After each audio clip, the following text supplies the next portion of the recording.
Les éditions Télème présentent un enregistrement intégral de La colonie perdue de A.G. Riddle, Winterworld, tome 3, lu par Louis Bernard et Catherine Pajon. Au temps et à la magie de son pouvoir de guérison. 1. Emma. Les grondements du tonnerre qui roule dans le ciel me réveillent. Allongée sur la couchette du bas, je guette les bruits dans l'obscurité. Notre petit matelas est certes étroit, mais il est suffisant pour James et moi. Du moins, quand il est là. Depuis 6 mois, je ne le vois pratiquement plus la nuit. « Maman ?» murmura Lee depuis la couchette inférieure sur le mur opposé.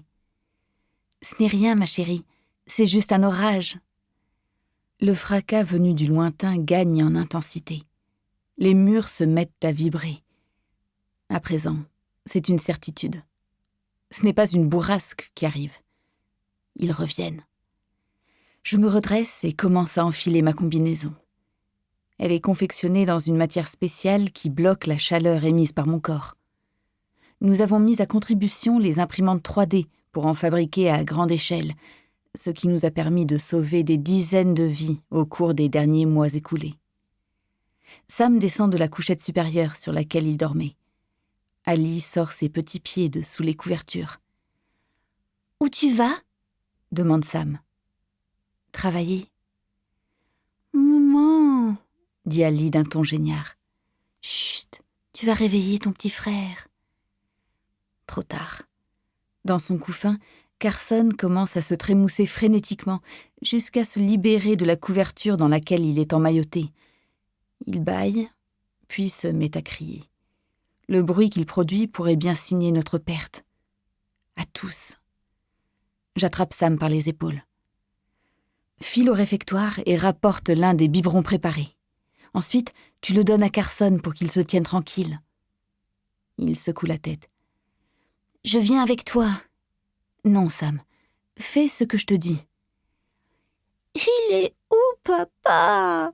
pleurniche Ali. « Soyez sages, tous les deux. Et maintenant, vas-y, Sam. Et dépêche-toi !» Il sort de la chambre, la mine renfrognée. Ali relève la tête, la lippe tremblante. Je prends Carson dans son berceau et le place dans les bras de sa grande sœur. Je reviens tout de suite. De l'autre côté du hall, une porte s'entr'ouvre et la tête de ma sœur, Madison, apparaît. « Tout va bien ?» Les bruits en provenance de l'extérieur se font plus forts à chaque instant. « Oui, » dis-je, en mentant avec aplomb. « Essayez juste de ne pas faire de bruit. » Sam débouche en courant dans la coursive, un biberon à la main. Je m'arrête une seconde pour le serrer dans mes bras. « Merci » murmurai-je à son oreille. À l'extérieur des baraquements, je fonce droit vers le poste de commandement. Au-dessus de ma tête, une vaste canopée de toiles de parachute masque le soleil, créant l'illusion de la nuit. Au cours de nos premiers mois sur Eos, l'absence d'obscurité nocturne dans la vallée avait si bien perturbé nos rythmes circadiens qu'il nous avait fallu recourir à ce stratagème pour simuler le crépuscule et la pénombre. Notre camp compte 14 longs bâtiments regroupés sous le dôme de toile. De chacun d'eux, des gens sortent en courant. Pour l'essentiel, ce sont des soldats armés, vêtus de treillis verts. Quelques-uns portent une tenue étanche comme la mienne, mais nous n'en avons que 20 au total, chacune spécifiquement adaptée au corps de son propriétaire. Si nous avions plus de matières premières, nous pourrions en produire plus sur nos imprimantes 3D.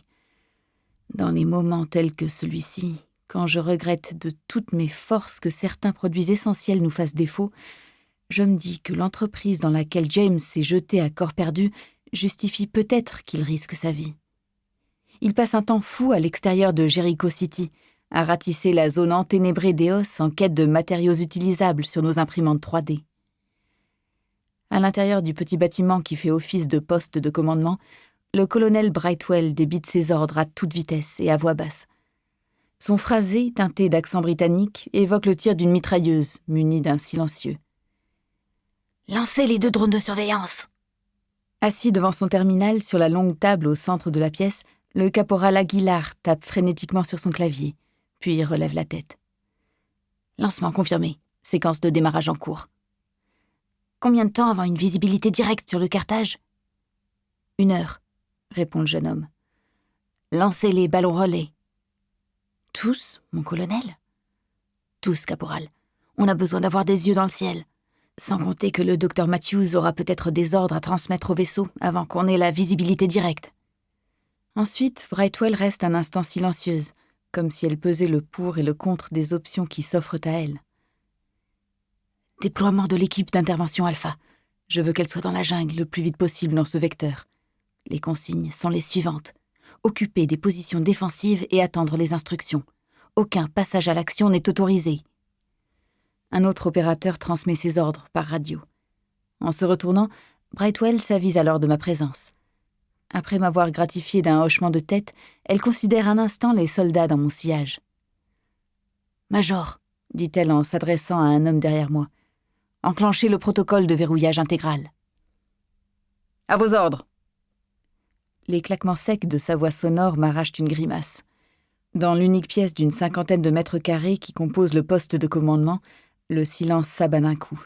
Brightwell pousse un soupir. Un ton en dessous, pour tout le monde. Les soldats tournent les talons et quittent la pièce sans un bruit. Seul nous parvient encore le lourd martèlement dans le lointain, comme si quelque gigantesque combat naval dérivait lentement à la surface de la mer pour se rapprocher de nous. « Réception des données des drones », annonce Aguilar. Sur les écrans muraux, l'affichage bascule du relevé périmétrique des caméras de surveillance à la transmission des drones en survol au-dessus de la ville. Le dôme de la canopée apparaît sous la forme d'un immense cercle blanc posé sur le bleu-vert de la plaine plus vaste encore. Les vibrations qui le parcourent en remontant du sol font penser aux ondulations que fait naître un caillou jeté à la surface d'un étang. À côté s'étire un groupe de panneaux de communication blancs. Ils sont notre unique lien avec notre vaisseau en orbite. Au sud, une rivière borde l'étendue herbeuse qui entoure notre ville. Ses eaux bleues et tumultueuses, aux vagues frangées de blanc, ont grossi depuis le début des orages. Mais là n'est pas notre plus grande inquiétude. Au nord, à l'est et à l'ouest, la savane se termine là où commence une jungle. Un écosystème luxuriant qui n'est pas sans évoquer les forêts tropicales de la Terre. En dépit de toutes ces similitudes avec notre planète d'origine, Eos reste un monde étranger pour moi. L'étoile autour de laquelle il orbite luit d'un éclat rouge-orangé très estompé. C'est une naine rouge, 10 fois moins brillante au moins que le soleil que nous connaissions. Certes, la température à la surface est à peu près la même que sur la Terre, mais je crois que je ne me ferai jamais à la nuance extraterrestre de la lumière d'Eos. À l'instar de la Lune, le satellite de la Terre, soumis à un verrouillage gravitationnel, Eos présente toujours la même face au Soleil. De ce côté de la planète perpétuellement exposée à la lumière, s'étend un désert où règnent des températures extrêmes. De l'autre côté, sur la face plongée dans l'ombre, il n'y a que des montagnes prises dans les glaces. Une image qui me rappelle ma dernière vision de la Terre, sphère glacée, privée de vie. Ce n'est qu'à la jonction entre le feu et la glace qu'Eos offre une zone habitable, sur une bande de terre où les conditions sont parfaites pour abriter la vie humaine. Cette vallée idéale, somptueuse et accueillante, fait le tour complet de la planète. Un véritable paradis. Du moins, c'était ce que nous pensions. Nous avons commis une erreur de jugement. En effet, dans ce système, il y a une planète naine à l'orbite particulièrement erratique que les relevés réalisés à notre arrivée n'avaient pas détectée, puisqu'elle croisait alors dans un secteur très éloigné. Or, voici à présent que cette planète se rapproche d'Eos. Alors certes, elle n'entrera pas en collision avec nous, elle ne modifiera pas notre orbite, mais sous l'effet de sa force gravitationnelle, Eos a très légèrement pivoté sur son axe, suffisamment pour décaler la vallée centrale, entraînant une perturbation de l'écosystème. Petite cause, grands effets. Cet événement pourrait bien signer notre perte. Sur les écrans, les drones volent en direction de la jungle sur le flanc ouest. La canopée au-dessus de Jericho City passe à toute vitesse et disparaît du cadre, pour laisser la place à l'étendue moutonnante des frondaisons des grands arbres. La première fois que je suis entrée dans cette jungle, j'ai été saisie par le froid et l'obscurité. Les feuilles et les ramures au-dessus de ma tête étaient si impénétrables que j'avais quasiment l'impression que la nuit venait de tomber. « Basculez en infrarouge !» ordonne Brightwell dans un murmure. Les couleurs passent au bleu, au noir et au rouge. Cette dernière teinte repère les signes de vie. Et il y en a absolument partout. « Dézoomez !» dit Brightwell. L'image s'élargit, mais les points rouges occupent toujours tout le cadre. Encore. Enfin, on distingue les limites du groupe de signatures écarlates. Les points rouges sont organisés en une structure en forme de diamant, qui se déplace à travers la jungle et fonce droit sur nous. 2. James. Debout sur la plaine gelée, Arthur me fixe avec un air de profonde exaspération. « Pars d'ici, James. Rentre. » En l'ignorant superbement, je regarde ma tablette pour confirmer la position. Oui, c'est bien là. Juste sous mes pieds. Par le haillon du véhicule tout-terrain, je récupère une pelle dans mon paquetage. Une gifle de vent glacé disperse à la ronde des tourbillons de neige, tels des buissons de virevoltants dans la grande rue d'une ville fantôme. À l'ouest, la neige recouvre intégralement les immenses montagnes qui marquent la frontière entre la face cachée d'Eos et la zone habitable. Sur cette dernière, cette vallée que nous considérons comme notre chez-nous désormais, je crains bien qu'un ennemi invisible et inconnu fasse planer une implacable menace. Mais les réponses aux questions sont à portée de main. J'en suis sûr. Je le sens. « Quelle excuse tu leur donnes ?» demande Arthur. « À quel sujet ?»« Sur les raisons de ta présence ici. »« Quelle importance ?» marmonne-je en rejoignant la position indiquée sur la carte pour pelleter la neige. « Tu veux que je te dise ce que je crois ?» dit Arthur, en faisant mine de réfléchir. « J'ai dans l'idée que tu leur racontes que tu viens chercher des matières premières pour les imprimantes 3D. Et ensuite, tu en rapportes juste les quantités suffisantes pour dissiper leurs doutes. Je me trompe ? Tes capacités de déduction sont stupéfiantes. Pour un peu, on jurerait que tu es une machine capable de calculer des probabilités à l'infini. »« Touché, » dit Arthur avec un petit sourire. « Mais je suis bien plus que ça. Et je t'assure que tu devrais rentrer, James. » Il me fixe, infiniment sérieux à présent. « Écoute ce que je te dis. Je serais déjà parti et arrivé si tu voulais bien te rendre utile. » C'est exactement ce que je viens de faire. À cet instant, la pelle traverse la couche de neige qui recouvre l'entrée du tunnel. J'accélère la cadence pour dégager le passage. Le noir règne dans le boyau en pente descendante. Entre ces parois irrégulières creusées dans la glace, l'espace est juste suffisant pour que je puisse m'y glisser, à condition que je me penche un peu. Au loin, par-delà les montagnes, j'entends les échos sourds d'un vague grondement. Sans doute encore un orage venu du désert. « Va-t'en, » dit Arthur. « Je t'ai dit à quel point les tempêtes d'Eos sont dangereuses. » Les tempêtes ne m'inquiètent pas. Elles devraient. Je m'enfonce dans le tunnel à la lueur de ma lampe frontale. « Allez, viens !» lançai-je par-dessus mon épaule. Au bout d'un moment, j'entends ces pas derrière moi qui pèsent et font craquer la croûte glacée. À l'extrémité du tunnel, une sphère de métal noir est posée par terre, un peu plus grosse qu'un ballon de basket. C'est la troisième que je trouve. Je la mesure. Elle est un peu plus grosse que les deux premières, mais très légèrement. Un symbole est gravé dans la paroi gelée, juste à côté. C'est Harry qui l'a réalisé. S'agit-il d'un message laissé à mon intention, ou simplement d'un repère pour lui et son équipe ? Il a creusé tout autour de l'étrange objet, ce qui me permet de l'examiner sous tous les angles. À l'instar des autres sphères, Celle-ci ne comporte aucune marque d'aucune sorte, rien d'autre qu'une petite porte, ouverte. L'intérieur de la boule creuse est vide. Les deux autres l'étaient également. La première fois que j'ai vu le symbole, l'œil de la trame, comme l'appelle Arthur, j'ai pensé qu'il s'agissait d'une carte. Je le crois toujours.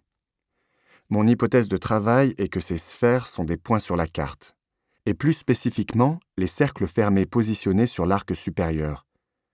Jusqu'alors, avec seulement 2 points, je n'avais aucun moyen de valider mon postulat. L'œil n'est accompagné d'aucune échelle, aucun point de référence, si bien que leurs 2 positions auraient pu correspondre à n'importe lesquels des points du symbole, voire à aucun d'entre eux. Avec 3 relevés, la donne n'est plus la même. Sur ma tablette, je place les points sur une carte d'Eos, sur laquelle je viens placer le symbole. Ça colle. Les 3 points sont parfaitement superposés. Ainsi armé, je vais pouvoir trouver toutes les sphères, si c'est bien ce qui m'attend à chacune des positions. En tout cas, les choses vont s'accélérer désormais. Plus besoin d'envoyer des véhicules d'exploration munis de détecteurs de métaux en patrouille sur la toundra. Je mets la tablette sous le nez d'Arthur. C'était bien une carte. Et maintenant, qu'est-ce que je vais trouver aux autres emplacements? D'autres sphères? J'imagine que ce que tu vas trouver, c'est que tu perds ton temps, répond Arthur. C'est tellement aimable à toi, dis-je en reportant toute mon attention sur le tracé pour déterminer vers quel point aller. Je vois qu'il n'y a qu'une seule ligne dont l'extrémité figure sur la carte. S'agit-il du début ou de la fin? Qui a dit que cela ne pourrait pas être les deux? Tu ne réponds pas à ma question. Mais tu n'obtiendras rien de plus. Je pousse un soupir. En plus d'être gelé et épuisé, je suis malade d'être ainsi plongé dans le noir, au sens propre comme au sens figuré, eu égard à l'hiver permanent qui règne de ce côté-ci de la planète. On va aller sur le point du milieu. Il est différent des autres. Arthur secoue la tête, la mine suprêmement dégoûtée. Au fait, pourquoi tu l'appelles l'œil? Immobile, les bras ballants, Arthur se désintéresse ostensiblement de ce que je dis. Je crois que je sais. C'est parce que les yeux voient tout? Je marque une pause, mais Arthur ne réagit pas. Non, c'est plus que ça. Les yeux voient quelque chose de spécial, le début et la fin. C'est ça ton petit secret? D'un coup, son regard revient se poser sur moi, mais il ne dit toujours rien. Je poursuis mon raisonnement. Ce que l'œil voit au début, il ne le comprend pas. Personne ne se souvient de la première chose qu'il a vue à sa naissance. Ensuite, pendant des années encore, on ne comprend pas ce qu'on voit. Et on ne s'en souvient pas. En revanche, on contemple la fin, les yeux grands ouverts. Ouverts comme les arcs dans l'œil. Le visage d'Arthur se fige. Ses yeux deviennent vitreux. Je connais cette expression. Il vient de suspendre toutes les fonctions de commande de son corps. L'intégralité de sa capacité de traitement est affectée à un calcul spécifique. Je n'ai pas souvent eu l'occasion d'être témoin de ce phénomène, quelquefois seulement. Il procède à une réévaluation complète de ces données, perturbées sans doute par quelque chose que j'ai dit. Et puis, tout à coup, il se ranime. Intéressant. Qu'est-ce qui est intéressant? Toi, James. Tu pensais que je ne parviendrais jamais à cette conclusion, n'est-ce pas? Les probabilités étaient si faibles qu'elles en devenaient pratiquement nulles. Il secoue la tête. Enfin bref, peu importe. Ne te rends pas sur ce point, ni sur aucun autre. Pourquoi?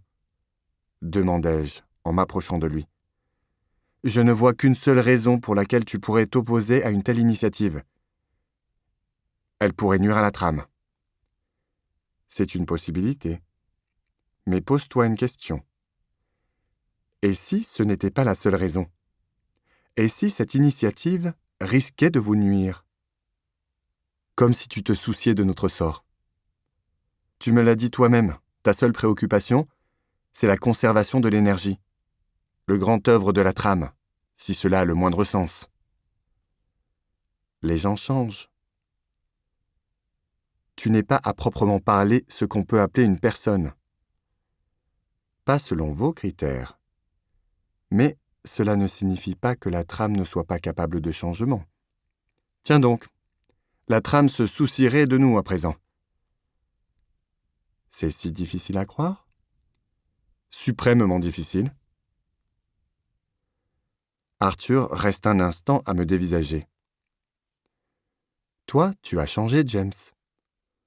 Au tout début, en prison, tu n'avais pas peur, même au beau milieu d'une émeute qui aurait pu te coûter la vie.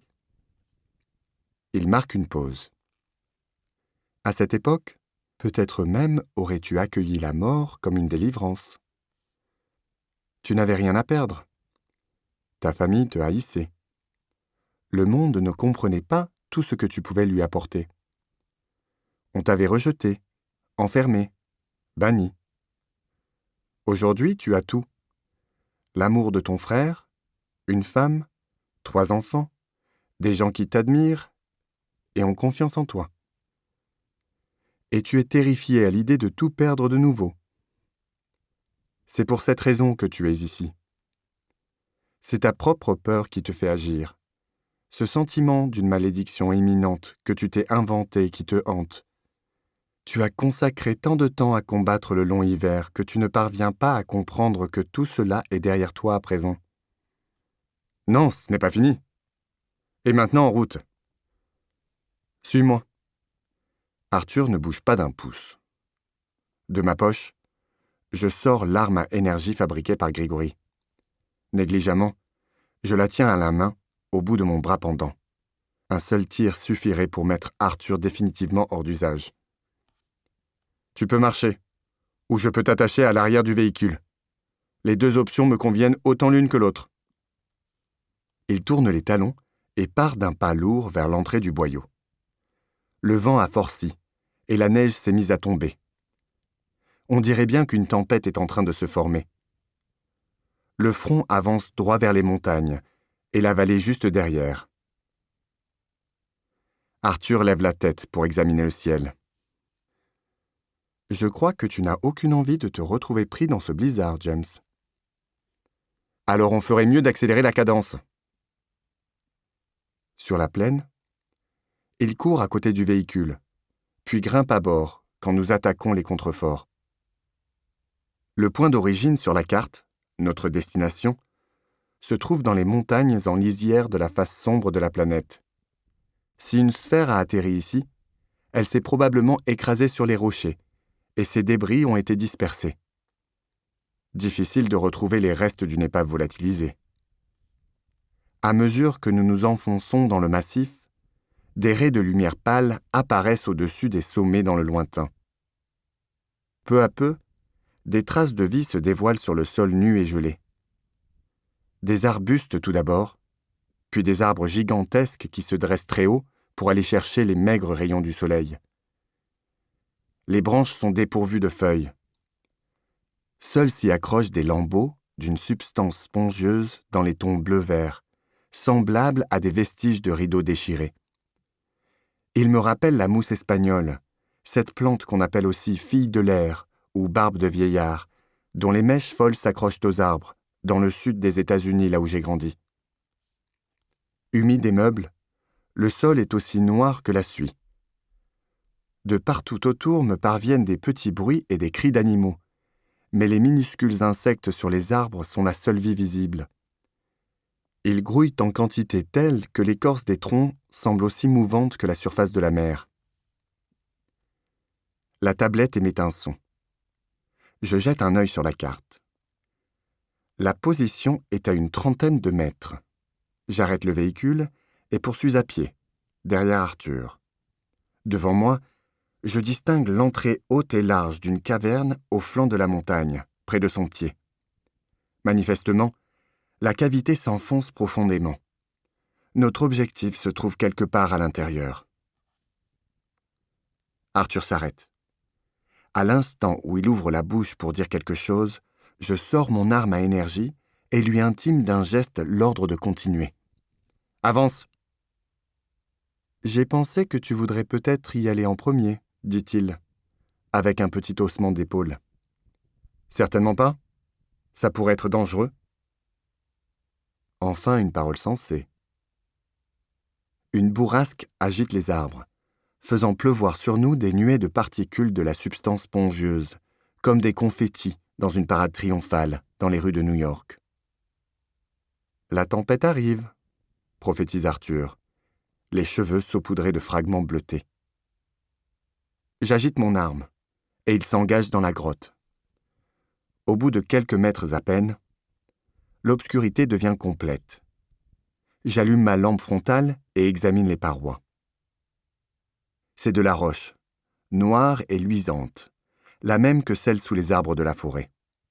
Une nouvelle fois, je brandis mon arme, et Arthur se remet en route. Devant moi, la galerie décrit un coude. À la sortie, le faisceau de ma lampe passe sur des os empilés en tas énormes. Mon cœur se met à marteler furieusement ma poitrine. J'étreins la crosse de mon arme. Tout doucement, Arthur se retourne vers moi. Son visage est à moitié dans l'ombre. Je recule. Mon dos vient buter contre la pierre humide et froide. Je regarde à droite et à gauche. Mes yeux cherchent le prédateur qui hante ces parages. Je ne vois rien. Il règne un silence de mort. De nouveau, j'éclaire les ossements. Les amas sont si colossaux que je n'en distingue même pas la fin. À cet instant, je prends conscience d'une chose. Ce sont des restes humains. « Qui sont-ils » demandai-je dans un souffle. La voix d'Arthur résonne dans l'étroit boyau comme si elle sortait d'un mégaphone. « Tu sais qui ils sont. »« Mais qu'est-ce que c'est que ça ?»« Ça, James, c'est le bout du chemin sur lequel tu t'es engagé. » 3.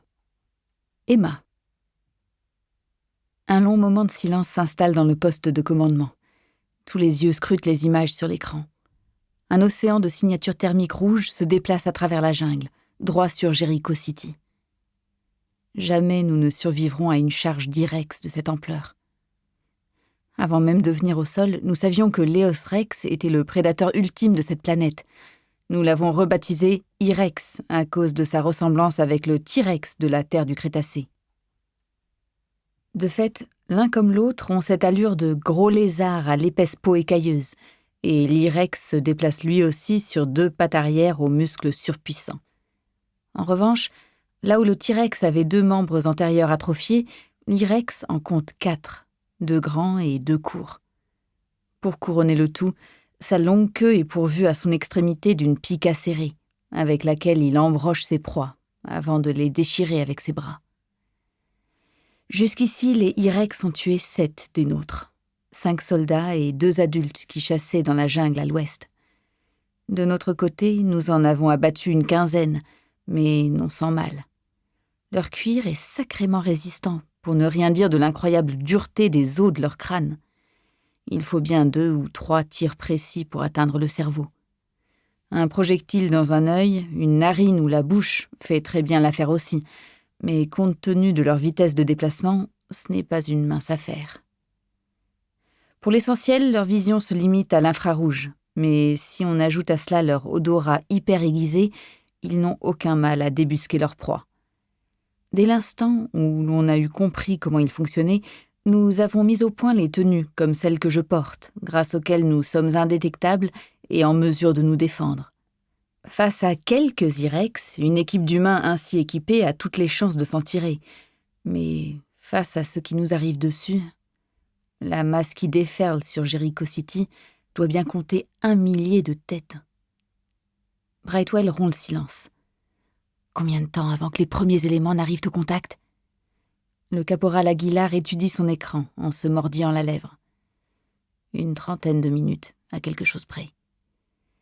Des soldats, hommes et femmes, arrivent sans discontinuer au poste de commandement. Apparemment, leur présence n'est pas requise ailleurs dans la mise en œuvre du protocole de verrouillage. L'unique pièce du bâtiment ne peut contenir tout le monde. À l'extérieur, dans la rue, on s'agglutine, on joue des coudes pour tenter d'apercevoir quelque chose sur les écrans. Brightwell se tourne vers une grande femme debout sur le seuil. Elle s'appelle Rachel Harris. Avec son grade de capitaine, elle est la 3e dans l'ordre hiérarchique de nos forces armées. « Capitaine, déclenchement du protocole Oméga. Prenez position sur le vecteur de déplacement du troupeau et abattez tout ce qui parviendra à franchir la lisière. » Il s'agit ni plus ni moins d'une mobilisation générale de nos troupes pour un déploiement défensif sur tout le périmètre de la ville. Tandis que le capitaine s'éloigne, Brightwell m'adresse un signe de tête et fend la foule pour me rejoindre dans le petit recoin à l'arrière de la salle. Ses yeux ne quittent pas les écrans. Elle me parle à voix basse. « Nous n'avons pas la puissance de feu nécessaire pour arrêter une telle vague. »« On peut envisager une évacuation ?» demandai-je. « On ne pourra pas faire partir tout le monde, et ceux qui sortiront risquent d'être laminés. » Les yeux de Brightwell conservent toute leur acuité, sans trahir la moindre émotion. Elle énonce les faits comme si elle me racontait ce qu'elle a mangé au déjeuner. Nous n'avons pas les moyens de nous battre et nous ne pouvons pas fuir. Qu'est-ce qu'il nous reste ?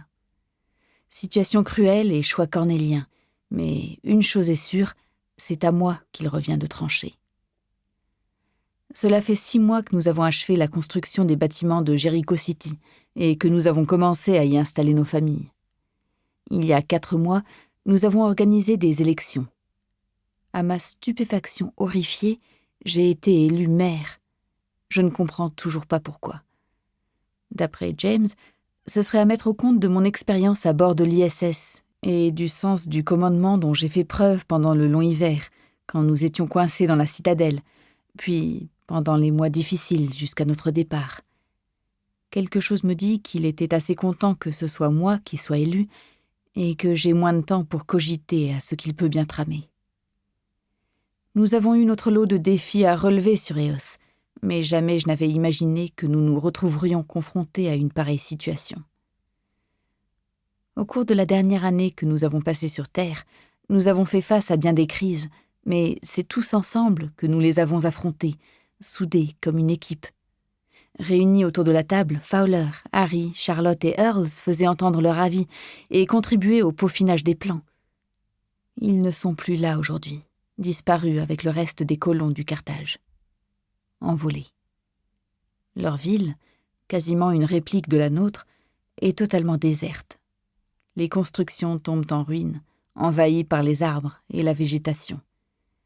Est-ce qu'ils ont vécu ce que nous connaissons en ce moment même ? À plusieurs reprises, nous avons fouillé les restes des installations des colons du Carthage, dans l'espoir de percer le mystère de leur disparition. Certes, nous avons exhumé plusieurs unités de stockage de données, mais elles étaient au-delà du réparable. Faute de mieux, nous nous disons qu'une raison impérieuse inconnue les a poussés à partir et qu'ils ne sont jamais revenus. Ensuite, le temps et les éléments ont fait leur œuvre sur les bâtiments. Nous avons fait le choix délibéré de ne pas nous établir à proximité immédiate des vestiges de Carthage City. Outre qu'un agent pathogène pouvait toujours être présent dans le périmètre, des édifices branlants ne nous semblaient pas être un terrain de jeu idéal pour les enfants. Je crois que quelques considérations psychologiques ont également pesé dans la balance. Eos est un nouveau départ pour nous tous. Or, nous installer dans l'ombre de Carthage City n'aurait servi qu'à nous rappeler chaque jour le souvenir des amis perdus, mais aussi que notre nouveau monde abrite des dangers auxquels même les meilleurs d'entre nous n'ont pas survécu. Sans doute aurait-il été avisé de prêter plus d'attention à l'avertissement que constituait la disparition des colons du Carthage, mais nous avions tous tellement hâte de tout recommencer, de renouer avec une vie normale, de bâtir à nouveau un avenir pour nos enfants. Pour l'instant, cet avenir semble sacrément s'étioler. « Quelles sont nos options, colonel ?» demandai-je en veillant à toujours parler à voix basse. « Notre meilleur espoir consiste à détourner ce troupeau. Mais il faut aussi qu'on comprenne ce qui a bien pu provoquer cette ruée. Il est possible qu'un prédateur les ait effrayés, mais j'ai le sentiment qu'ils fuient devant une tempête. Dans un cas comme dans l'autre, tout ce qui met en fuite un IREX représente à coup sûr une menace encore plus grande pour nous. Je suggère une reconnaissance de la zone à partir des données transmises par les drones et par le cartage en orbite. Et si c'est une tempête qui arrive, alors il faut que le docteur Morgan nous établisse sa trajectoire le plus vite possible. Si ce troupeau traverse la ville, quelles sont nos chances d'en réchapper ? Impossible à dire, madame. Essayez quand même. Faible. Je me mordis la lèvre en réfléchissant à l'impossible décision qu'il m'appartient de prendre. Lancer les préparatifs au cas où il nous faudrait évacuer la ville. Et puis, essayons de découvrir ce qui a pu provoquer cette ruée des IREX, ainsi que l'endroit vers lequel ils se dirigent. À vos ordres. Et sur ces paroles, Brightwell se retourne pour communiquer ses instructions. Quelques minutes plus tard, Aguilar m'appelle. « Madame, les ballons relais ont atteint leur altitude. Nous avons une liaison active avec le cartage. »« Récupérez les vues aériennes, » ordonne Brightwell. À cet instant, Izumi, Min et Grigori pénètrent dans le poste de commandement, pile pour découvrir les premières images transmises par le superporteur. Elle montre la face cachée d'Eos vue depuis l'orbite. La glace recouvre absolument tout, à l'exception des pics qui bordent la vallée et des larges cours d'eau qui la sillonnent. Mais ce n'est pas ce qui retient notre attention. En effet, tous les regards sont fixés sur la colossale tempête au-dessus de la face cachée. Avec son œil énorme et ses bras spiraux qui s'étirent, elle ressemble à un ouragan. Présentement, elle est positionnée à la verticale d'une zone où se rencontrent les eaux de 2 immenses rivières. Immédiatement, je pense à James et la peur me submerge. Mentalement, j'imagine les éléments déchaînés en train de le secouer comme une poupée de chiffon à travers la toundra, de le jeter contre un arbre, de l'envoyer dans les montagnes. Il n'y a nulle part où se mettre à l'abri là-bas. Je prends une radio sur la table. « James, dis-je d'une voix précipitée. Ici le poste de commandement de Jericho City. Est-ce que tu me reçois ? » J'attends, mais aucune réponse ne vient. « James, tu me reçois ?» Toujours rien. Se trouvait-il à proximité de la tempête quand elle s'est formée ? Est-il toujours là-bas ? Et, dans l'affirmative, est-il en danger ? Je me tourne vers Brightwell. Il nous faut un relevé infrarouge depuis le cartage. Elle hoche la tête, tandis qu'Aguilar se met à taper frénétiquement sur son clavier. Relevé infrarouge demandé, annonce-t-il d'abord, avant d'enchaîner un instant plus tard. Transmission des vues de la zone de confluence. Une seconde s'écoule, puis l'image affichée sur les écrans s'actualise et l'on voit les bras du formidable cyclone avancer dans le sens anti-horaire. Il remonte vers l'amont des cours d'eau, en direction des montagnes et de la vallée. Je ne repère aucun signe de vie humaine. James a-t-il déjà réussi à fuir devant la tempête ? Ou bien l'a-t-elle déjà frappé ? Pour nous, la situation est encore pire. Les IREX foncent sur nous depuis la jungle à l'ouest, pendant que cette tempête mortelle nous arrive par l'est. Tout cela n'a aucun sens. Pourquoi les IREX chargent-ils droit sur l'ouragan ? Peut-être sont-ils en train de fuir devant une menace pire encore ? Une autre tempête plus loin, à l'ouest ? Sur ces entrefaites, le docteur Morgan fait son entrée. « Vous m'avez demandé... » Il s'arrête au beau milieu de sa phrase. Les yeux ronds, il fixe l'écran devant lui. Sur Terre, Charles Morgan était l'un des tout meilleurs climatologues des États-Unis avant le long hiver. C'est son équipe au sein de la NOAA, l'Agence américaine d'observation océanique et atmosphérique, qui avait modélisé le long hiver et échafaudé quelques-unes des prévisions les plus précises. J'espère qu'il va pouvoir rééditer son exploit ici. « Docteur ?» intervient Brightwell, l'arrachant à sa transe. « Vous n'avez pas d'autres éléments ?» demande-t-il dans un murmure. Aguilar tapote quelques touches et les images de la confluence s'agencent pour former une séquence vidéo saccadée montrant la progression de l'énorme phénomène vers l'amont et la chaîne de montagnes bordant notre vallée. Morgan se penche en avant, en rajustant sur son nez ses lunettes aux verres épais. C'est inattendu. Est-ce que nous devons nous attendre à des répercussions ? Sans le moindre doute. De quel ordre ? À quelle vitesse progresse la tempête?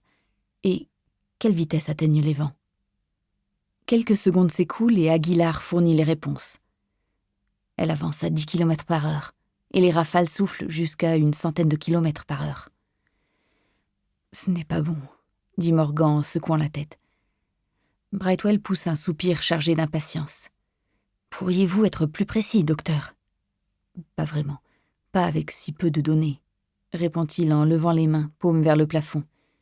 Nous avons vécu des millions d'années sur Terre. Nous avons étudié son climat pendant des millénaires. Mais cela fait à peine 1 an que nous sommes ici. Nous n'avons pas encore la moindre idée de ce dont Eos est capable. Nous ne savons même pas... D'une voix calme, je coupe Morgan en le regardant au fond des yeux. « Docteur, dites-nous ce que vous savez, et sans détour, s'il vous plaît. » Il prend une profonde inspiration. Eos a légèrement pivoté sur son axe, sous l'effet de la force gravitationnelle exercée sur nous par cette planète erratique, dit-il, la tête penchée sur le côté. Ce phénomène a eu pour conséquence que notre vallée s'est tournée vers notre étoile. Très légèrement, mais suffisamment pour entraîner un certain nombre de conséquences majeures.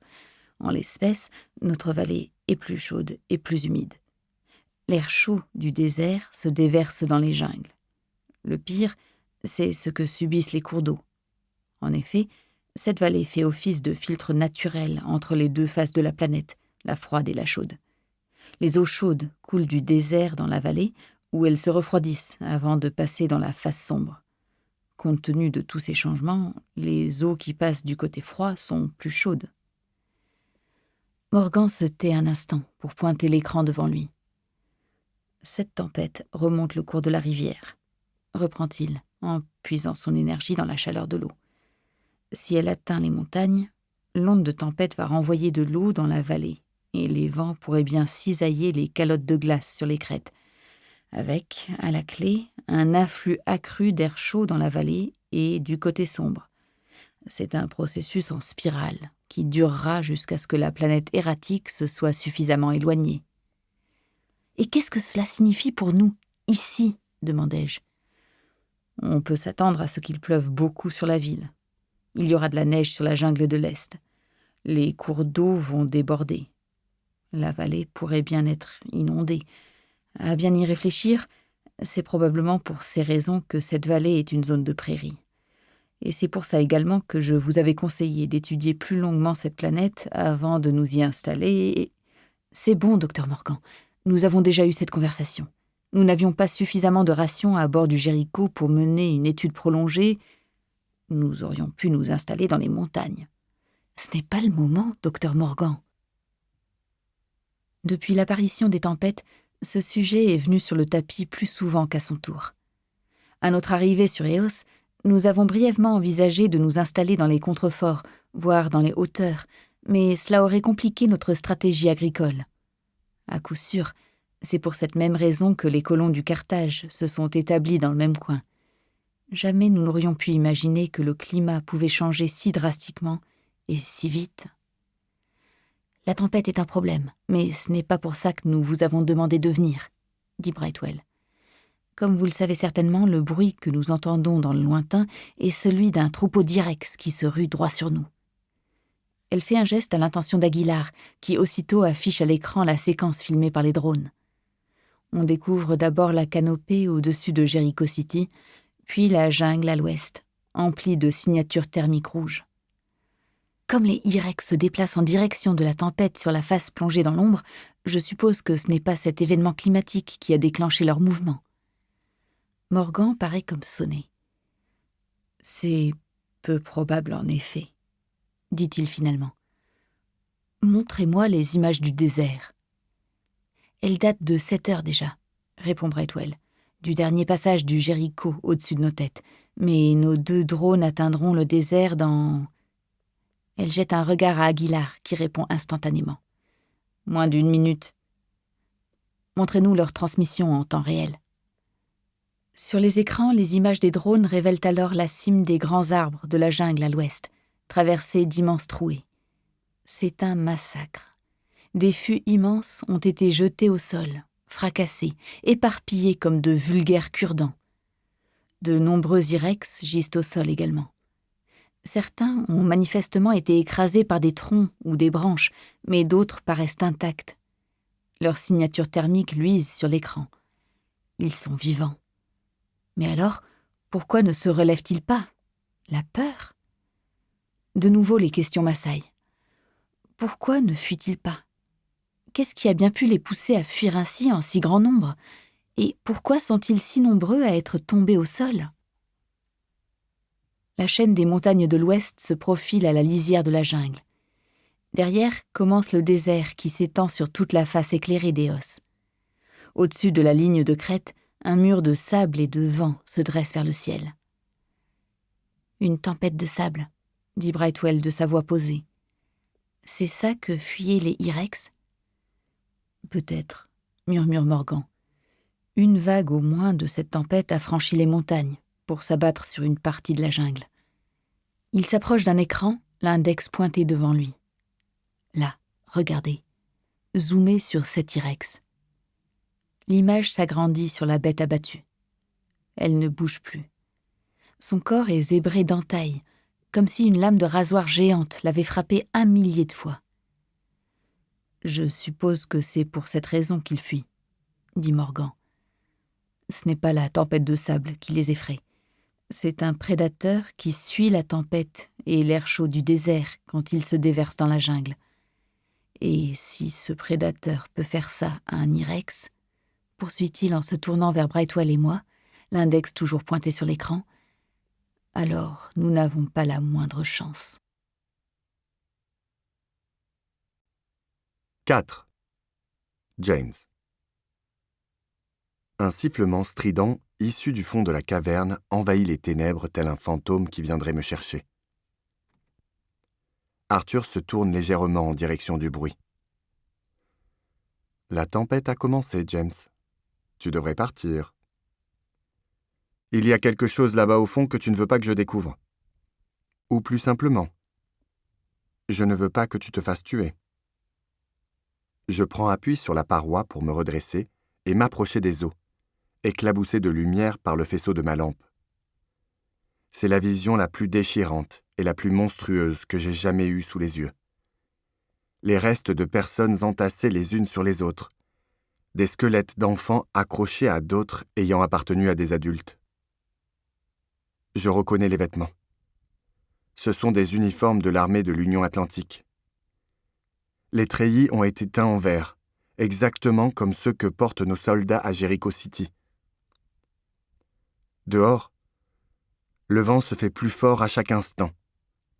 Si une tempête déferle sur nous, elle gagne incontestablement en puissance. Je longe l'ossuaire en veillant à ne déranger aucun des ossements, puis j'éclaire le fond de la grotte. Ici, les corps sont mieux conservés. Les peaux sont grises, les cheveux et les ongles sont devenus fragiles et cassants. On dirait des cadavres dans une morgue. De fait, sombre et froid, cet endroit paraît idéal pour préserver l'état des morts. En revanche, l'humidité n'est pas idéale. Je m'accroupis devant les premiers squelettes pour les examiner. Des insectes minuscules grouillent sur les os. Ce sont eux qui ont fait disparaître les chairs, avec l'aide des bactéries, très probablement.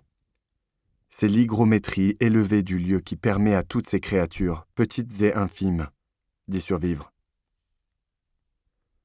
Comme je me relève, ma lampe éclaire une combinaison de travail bleu en tout point semblable à celle que je portais au Camp Neuf. Le visage du mort est gris et creusé. Mais je reconnais mon ami, gisant parmi les gisants. « Harry » murmurai-je en m'approchant du corps. Fowler est à côté de lui, et Charlotte un peu plus loin. Elle serre contre elle 2 petits corps. Ce sont les colons du Carthage.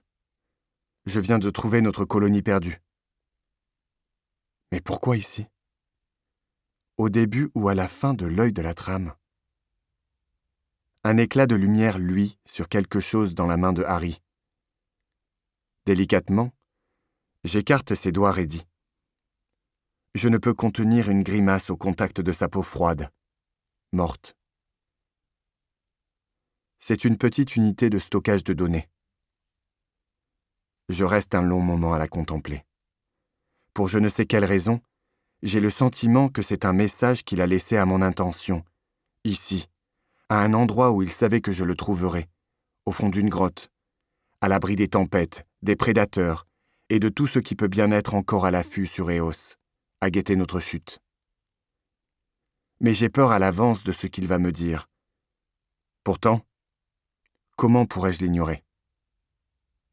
J'en fiche le mince dispositif dans le logement de ma tablette. Aussitôt, une liste de centaines de fichiers s'affiche. Des documents, des graphiques, des historiques de connexion à des équipements médicaux, des résultats de tests. Tout en haut de la liste, je repère une vidéo nommée « Hello World ». Je l'ouvre. Le visage de Harry surgit et emplit l'écran. Il est assis dans une grotte, celle dans laquelle je me trouve en ce moment même, selon toute vraisemblance.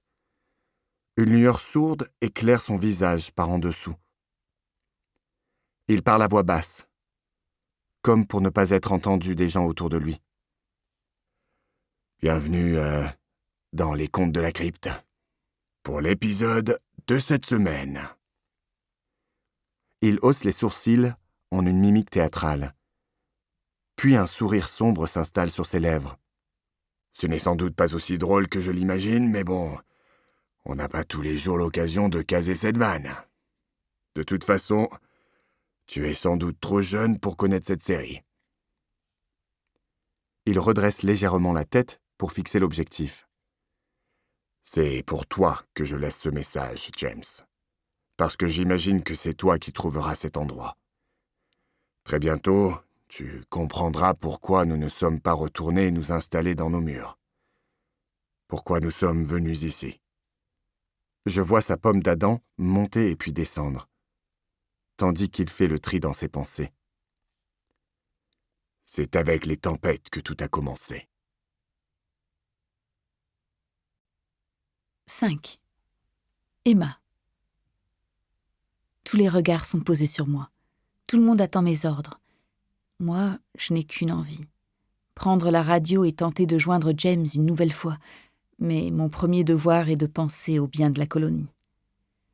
Je me suis déjà retrouvée dans une pareille situation où quelques secondes font toute la différence entre survivre et mourir. Ce jour-là, le dernier que j'ai passé à bord de l'ISS, les gens dont j'avais la responsabilité ont subi une attaque inouïe. Et j'ai vu mon équipage tout entier mourir en un clin d'œil. J'ai revécu ces quelques secondes des millions de fois en esprit. Je sais qu'il en sera de même pour les instants qui s'annoncent. Brightwell s'approche de moi, le dos tourné à tous ceux qui nous regardent. Elle parle à voix basse. Si l'on tient compte du prédateur qui fait fuir les I-Rex et de la tempête derrière eux, je ne pense pas qu'il nous sera possible de détourner le troupeau. Pas intégralement. Sans compter que l'ouragan sur la face obscure pourrait bien les renvoyer sur nous. Dans tous les cas, on a toutes les chances de finir écrasés. Vous m'avez bien dit qu'on ne pourrait pas évacuer tout le monde avant que le troupeau ne soit sur nous. Cela signifie donc qu'on peut au moins en évacuer une partie, n'est-ce pas ? Elle hoche la tête. La moitié, peut-être plus, mais il faut faire vite. Alors, allez-y, colonel. Évacuez tous ceux que vous pourrez et lancez les préparatifs pour ceux qui resteront. Brightwell aboie ses ordres aux soldats présents un peu partout dans la pièce. Fini la sourdine, elle ne cherche plus à la jouer discrète. On ne se cache plus. Notre départ se fera dans le bruit. Quand les I-Rex avaient commencé à se manifester, nous avions mis sur pied un plan d'évacuation. Sur les premiers contreforts au pied de la chaîne de montagnes à l'est, une équipe de reconnaissance avait repéré une grotte susceptible d'offrir un abri sûr et viable. Par la suite, l'équipe n'avait pas eu le temps de revenir sur place pour une exploration approfondie, ne serait-ce qu'au-delà de l'entrée. J'avais insisté pour qu'ils y retournent, au moins pour relever les passages et les salles accessibles, mais le chef de l'expédition avait été catégorique. On n'y trouverait rien de plus qu'une caverne, et si d'aventure celle-ci se révélait trop petite pour nous contenir tous, on pourrait toujours se rabattre sur la dizaine d'autres grottes aux alentours. L'équipe chargée de préparer l'opération s'était plutôt consacrée à dégager la voie jusqu'à la caverne, l'idée étant que si on ne trouvait pas le chemin en cas d'urgence, alors la capacité du lieu n'aurait aucune importance. Je suppose qu'ils avaient raison. Aujourd'hui, j'espère seulement que nous y tiendrons tous. Dans leur majorité, les colons rejoindront la grotte à pied, en marchant ou en courant. Nous utiliserons les véhicules tout-terrain pour transporter ceux qui ne seraient pas en mesure de faire tout le chemin. Des soldats seront postés dans la forêt pour empêcher les Irex et autres prédateurs d'attaquer le convoi. Je crains fort que ces hommes ne finissent en martyrs, sacrifiés pour ralentir l'ennemi. James sait où se trouve notre refuge. Quand il verra ce qui se passe, j'espère qu'il nous rejoindra là-bas. « Combien de temps jusqu'à l'arrivée du troupeau ?» demandai-je. « Environ 25 minutes, madame, » répond Aguilar. « Quelles sont nos options pour les ralentir ?»« J'ai une équipe tactique dans la jungle, déployée le long du vecteur de déplacement des Irex, » répond Brightwell. « Les dominants seront en tête du troupeau. On les abat en espérant que le reste se débandera ou changera de trajectoire. On fera feu également sur le flanc nord de la harde pour la pousser vers le sud. Comme vous le savez, la caverne d'évacuation est au nord-est. » « D'accord, faites ça. » Brightwell transmet ses instructions, tandis que mon regard s'attarde sur le point bleu sur la carte. La grotte, notre meilleure chance de survie. « Vous voyez autre chose ?» demandai-je. Brightwell secoue la tête. « Non, nous n'avons pas d'artillerie lourde. » « En revanche, nous avons quelque chose qui peut brûler. » Brightwell penche la tête sur le côté, un peu perdu. « La savane. Mettez-y le feu. » De surprise, Brightwell écarquille les yeux, puis se ressaisit bien vite quand je lui expose mon idée. « Faites faucher un périmètre autour de la ville, puis brûlez les étendues herbeuses au-delà. Si notre intuition est bonne au sujet de la capacité visuelle des Irex, alors ils verront un mur rouge dressé devant eux et sentiront la fumée bien avant d'atteindre la ville. »« Oui, cela pourrait les tenir éloignés, » dit Brightwell sur un ton précautionneux. « Mais le feu ne s'arrêtera pas à la lisière. La jungle pourrait brûler elle aussi. Et le vent pourrait rabattre les flammes vers la ville. La canopée est ignifuge, mais elle n'offre qu'une protection limitée. Inquiétons-nous d'abord de nous sortir de ce guêpier. Si on survit, on aura tout le loisir de songer à un nouvel endroit où nous installer. »« À vos ordres !» Une nouvelle fois, Brightwell transmet ses directives avant de se retourner vers moi. « Votre véhicule va arriver. » Je reste. Elle prend une longue inspiration. Je sais déjà ce qui va suivre. « Je reste !» répétai-je, jusqu'à ce que le dernier colon ait quitté la ville. Restons plutôt concentrés sur ce qu'il y a à faire. À cet instant, le chuchotement d'une voix masculine résonne dans les haut-parleurs de la pièce. « Équipe Alpha à poste de commandement. Nous sommes en position. Attendons autorisation d'ouvrir le feu. » Brightwell active le microphone de sa station. « Poste de commandement à équipe Alpha. Feu à volonté. » Sur l'écran devant moi, je vois les points rouges du troupeau en forme de diamant en progression à travers la jungle. Devant, il y a 5 points verts. Ce sont les nôtres, dont j'espère qu'ils ont pu prendre position en hauteur dans les arbres. Les images, dans le spectre visible, transmises par les drones, montrent les cimes des arbres agités par les martèlements de la charge des Irex.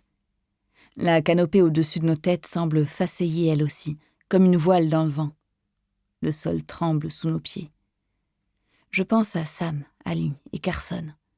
J'espère que quelqu'un s'occupe d'eux, Madison ou Abby. Ils doivent être morts de peur. Moi, je le suis.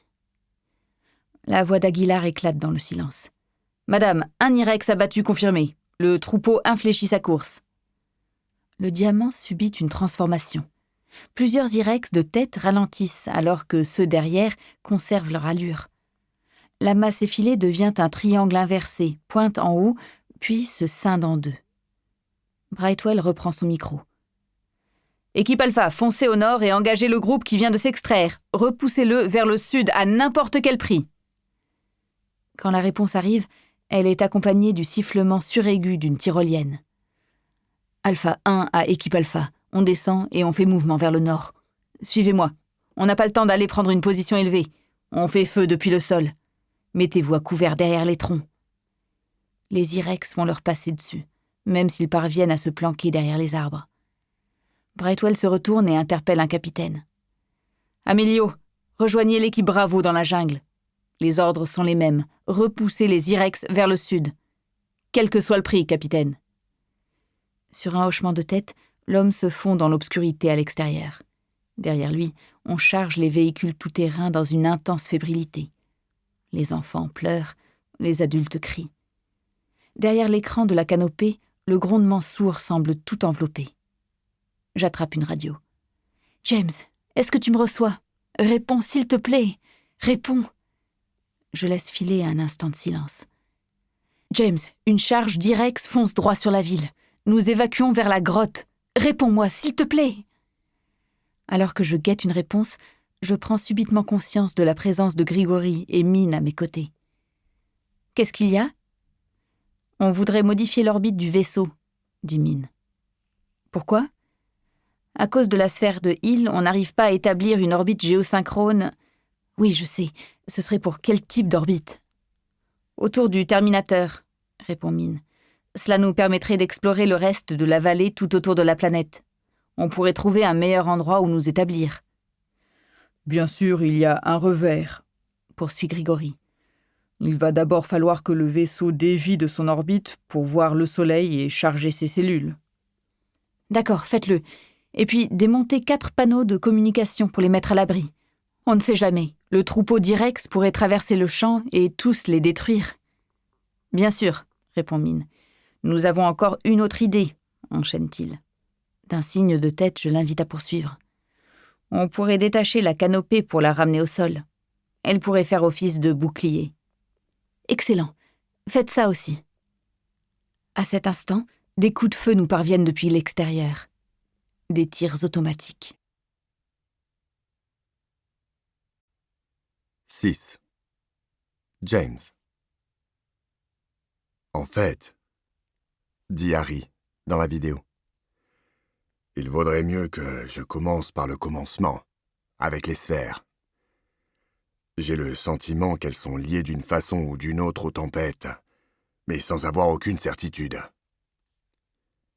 Il lève sa tablette pour me montrer une image que j'ai appris à bien connaître depuis 9 mois. L'œil de la trame.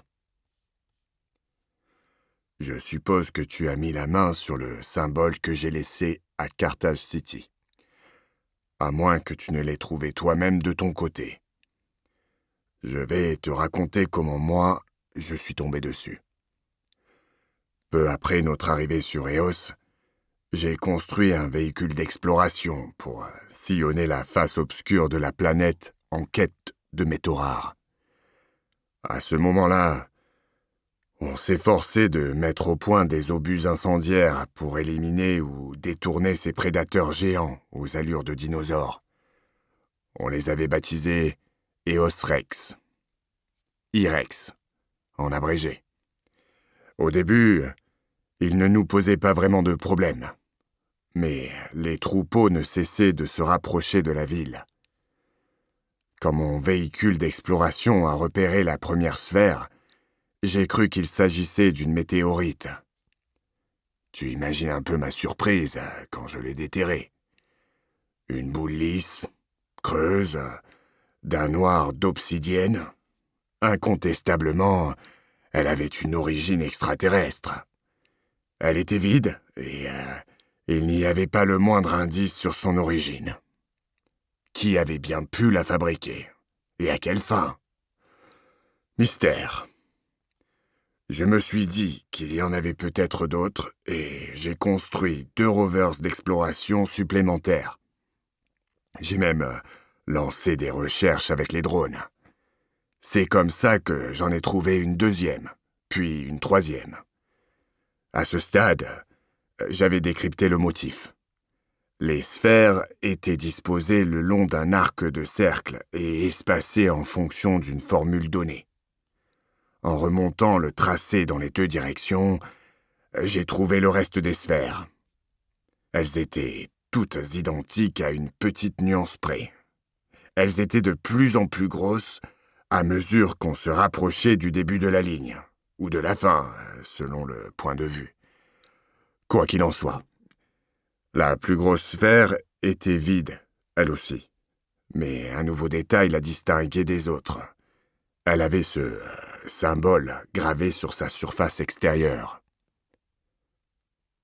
De nouveau, il brandit sa tablette pour me montrer l'œil de la trame. J'étais stupéfait. Charlotte pensait qu'il s'agissait probablement d'une sorte de code, voire d'une fréquence conçue pour déclencher une action de la part des sphères. Nous avons passé des semaines à étudier cette image. Bien entendu, on avait laissé les sphères là où elles étaient. Charlotte était convaincue que les bouger aurait été une mauvaise idée, qu'elles avaient besoin du froid ou que le simple fait de les déplacer pourrait déclencher une mesure de sécurité ou une réaction dangereuse. Harry laisse sa tablette retomber sur ses genoux. Mais nous ne sommes arrivés à rien, que ce soit avec les sphères ou à partir du symbole. Le seul résultat auquel nous a mené l'œil, ce sont 2 points que nous n'avions pas sur l'arc de cercle. À la position de celui à l'extérieur, nous n'avons rien trouvé. Et à la position de celui au centre, là où la ligne commence, nous avons trouvé cette grotte. J'étais très excité par cette découverte. J'avais la certitude d'avoir déniché la clé permettant de percer le mystère des sphères. Il secoue la tête.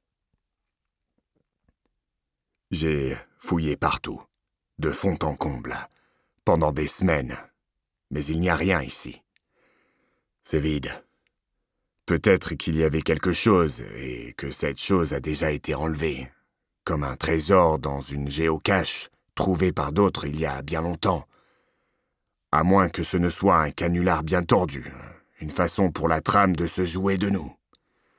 Je n'ai jamais eu le fin mot, parce que nous n'avons pas tardé à avoir d'autres problèmes. Harry prend une profonde inspiration, comme s'il se préparait à affronter une épreuve difficile.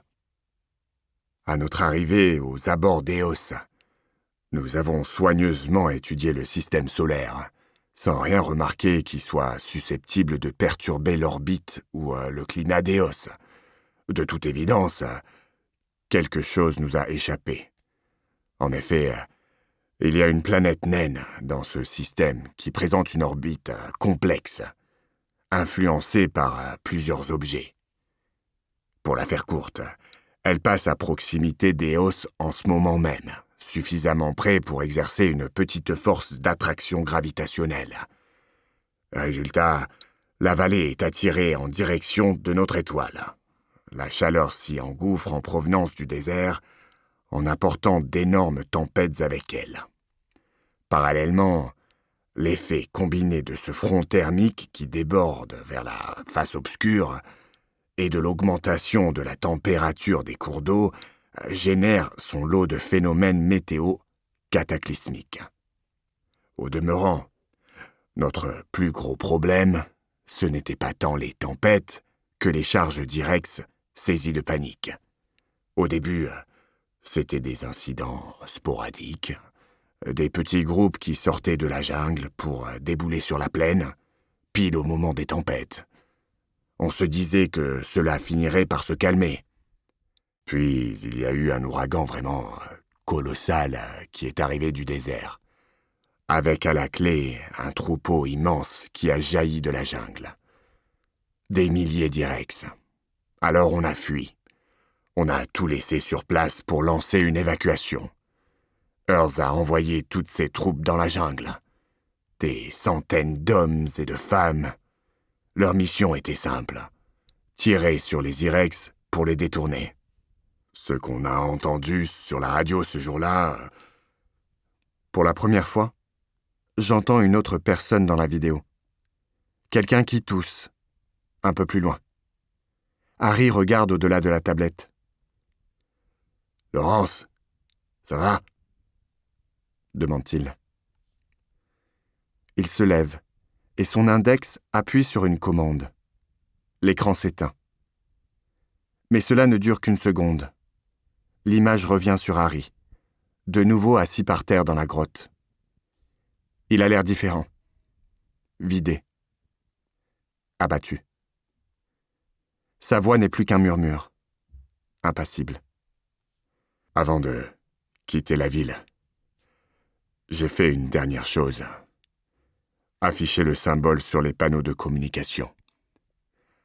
Au cas où nous ne reviendrions pas. J'avais l'espoir que tu le verrais et que tu comprendrais. Comme je l'ai déjà dit, j'ai la conviction que c'est lié à ce qui se passe sur Eos. L'orbite des planètes, la perturbation de l'écosystème. Et il s'agit peut-être d'un avertissement. Il reste silencieux un instant. On n'a eu aucune nouvelle de nos soldats. Reprend-il. Ils ont dû se faire écraser. Nous ne sommes pas allés voir. On imaginait sans mal ce qu'on aurait découvert. Ici, les prédateurs ne laissent pas traîner une charogne bien longtemps. On a finalement trouvé refuge dans une grotte, dans la jungle de l'Est, au pied des montagnes. Un endroit logique pour attendre que les tempêtes et les Irex finissent par se calmer. C'est un vaste complexe de galeries, qui plaisait bien à Earls parce qu'il n'y a qu'une entrée. Facile à défendre contre n'importe quelle menace venue de l'extérieur. Ce qu'on ne savait pas, c'est ce qui nous attendait à l'intérieur. Et ça a tout changé. 7. Emma. Un chaos complet s'est abattu sur le poste de commandement.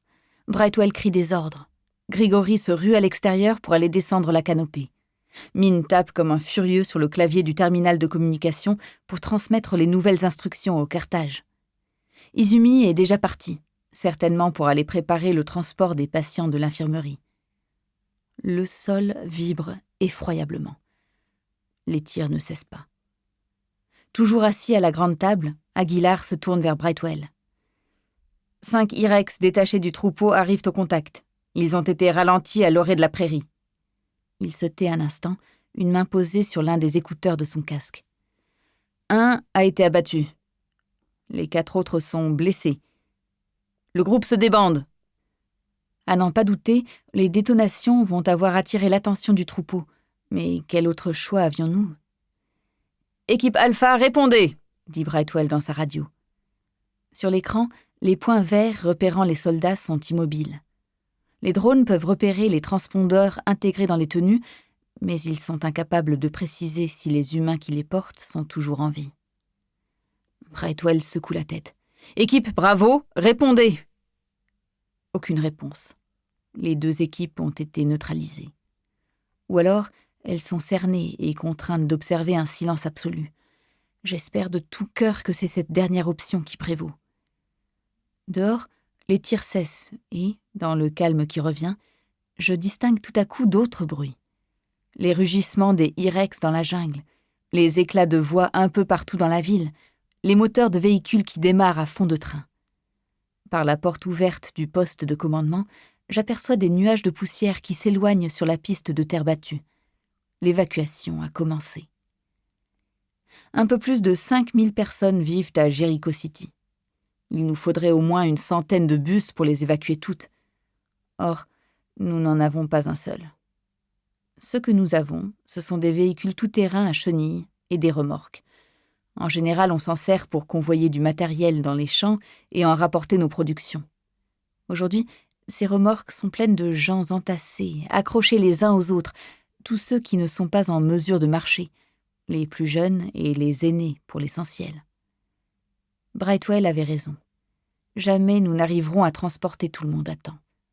Réveiller 5000 personnes et leur faire quitter la ville en moins de 25 minutes, c'était mission impossible.